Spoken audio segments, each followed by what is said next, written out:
é uma medida que quer estimular a geração de empregos entre os jovens. Alguns líderes voltaram a se queixar de pouco tempo para analisar a proposta depois que saiu da Câmara. Os deputados terminaram a votação na quarta de madrugada e, para não perder a validade, os senadores têm que aprovar até segunda. Para tentar construir um acordo, o presidente do Senado passou a votação para o último dia. Então, eu não tenho dúvida, e está muito claro, o interesse de todos aqui de colaborar, de contribuir, de participar efetivamente desse debate. Integrantes da equipe econômica têm reforçado que as regras da MP, com foco em trabalhadores até 29 anos e acima de 55, vão ser fundamentais, especialmente na economia pós-crise do coronavírus. Depois do adiamento da votação, o secretário especial de Previdência e Trabalho disse que confia na aprovação da MP. Estou convicto que ela não vai caducar e que nós, em conjunto com o Senado Federal, as nossas equipes aqui políticas lideradas pelo ministro Ramos, encontrarão um caminho, repito, junto com o Congresso Nacional, para que vote a medida provisória 905. A medida provisória amplia o acesso ao microcrédito e altera regras de contratação que já estão em vigor desde janeiro. O empregador fica dispensado de pagar a contribuição ao INSS e ao Sistema S. O programa é para funcionários que recebem até um salário mínimo e meio e os contratos podem durar, no máximo, 2 anos. A versão aprovada pelos deputados manteve o recolhimento das empresas ao FGTS em 8%. Em caso de demissão sem justa causa, a multa sobre o FGTS fica em 20% do saldo da conta do trabalhador.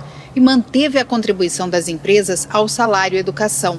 Os líderes do governo dizem que vão trabalhar para melhorar o clima político no fim de semana. Pensam em usar como argumento que, se os senadores discordarem de algum ponto, é possível negociar o veto com o presidente. E acreditam também na mobilização que alguns segmentos do setor produtivo estão fazendo pela aprovação.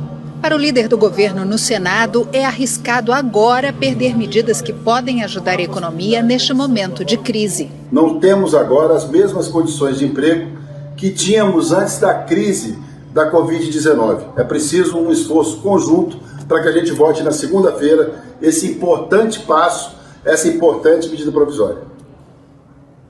Bom, vamos voltar a conversar com a Ana Flor em Brasília.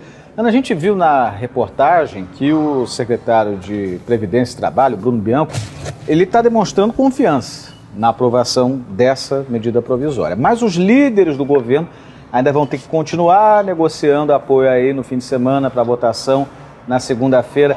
Essa negociação, e mais que isso, essa obtenção de apoio, ela está preocupando o governo? Está preocupando sim, Eric. Mais uma vez, bom dia a você, a todos que estão conosco ao vivo aqui na Globo News. Olha, eu conversei há pouco tanto com integrantes da equipe econômica quanto com senadores. E o que se vê é que as negociações estão acontecendo hoje e devem se estender ao longo do dia de amanhã. Por quê? Porque, como disse a reportagem, essa medida provisória, ela caduca, ela vence se não for votada até segunda-feira. Já foi aprovada na Câmara, precisaria ser aprovada no Senado. Caso haja alguma mudança, ela retorna à Câmara e também tem o prazo de segunda-feira para a votação. O que está realmente trancando essa negociação? Uma disputa antiga entre Câmara e Senado, que é os textos das medidas provisórias, segundo os senadores, chega sempre muito tarde da Câmara. Esse texto chegou na quarta-feira da Câmara e teria que ser, então, tem que ser aprovado até segunda. Então, isso realmente é um incômodo. Os senadores dizem que não tem tempo nem para discutir e muitas vezes não podem sequer fazer alguma alteração, precisam apenas carimbar o que vem da Câmara. Mas, neste caso, essa medida provisória é, nesse momento, muito importante.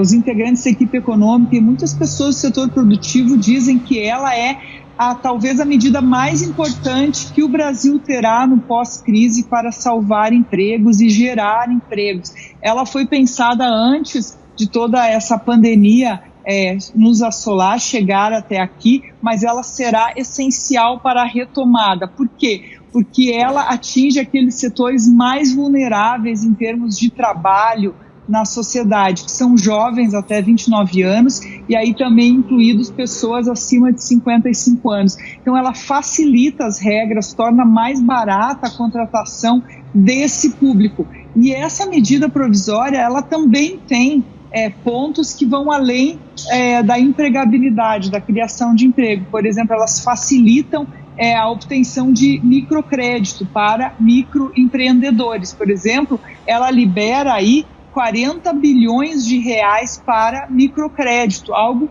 essencial no momento em que a gente pensa em empresas que estão paradas ou que tiveram o seu fluxo muito diminuído, estão sem capital de giro e precisam não só sobreviver a esse momento, como conseguir superar essa crise e fazer essa transição para aí pós-pandemia. Então, ela é, sim, uma medida provisória muito importante. Este argumento está sendo levado a muitos senadores, dizendo, olha, este texto é essencial, aprovem como veio da Câmara, porque não vai haver tempo para ela voltar. Outros pontos podem ser discutidos posteriormente, até mesmo um veto, é o que o governo tem levado também a esses senadores, para que se possa ter esse instrumento de geração de emprego, especialmente para os jovens sem experiência, com salários mais baixos, mas que precisam muito dessa ajuda neste momento. Assim, o governo ainda está muito esperançoso, diz que essas negociações em curso podem sim trazer efeito para que na segunda-feira ainda seja votado. A gente vê que tanto Câmara quanto Senado têm feito votações virtuais, têm trabalhado muito justamente para ajudar nesse momento aí de pandemia. A gente também fala aqui que foi aprovado já esse orçamento de guerra que volta à Câmara, quer dizer, é uma possibilidade do governo aí conseguir construir um orçamento para este ano, em que vai precisar gastar muito como resposta à pandemia do coronavírus, e também a aprovação pelo Supremo, a chancela do Supremo, a essa medida aí que permite redução de carga horária e, consequentemente, redução salarial para manter empregos na iniciativa privada. Não é o mundo ideal é que as pessoas sempre possam ter aí o seu salário preservado, mas neste momento em que se fala das pessoas terem uma redução de carga horária, vai ser muito importante para se fazer essa transição e se vencer essa pandemia, mantendo especialmente empregos nesse momento, Eric. Transição com manutenção de emprego e de salário.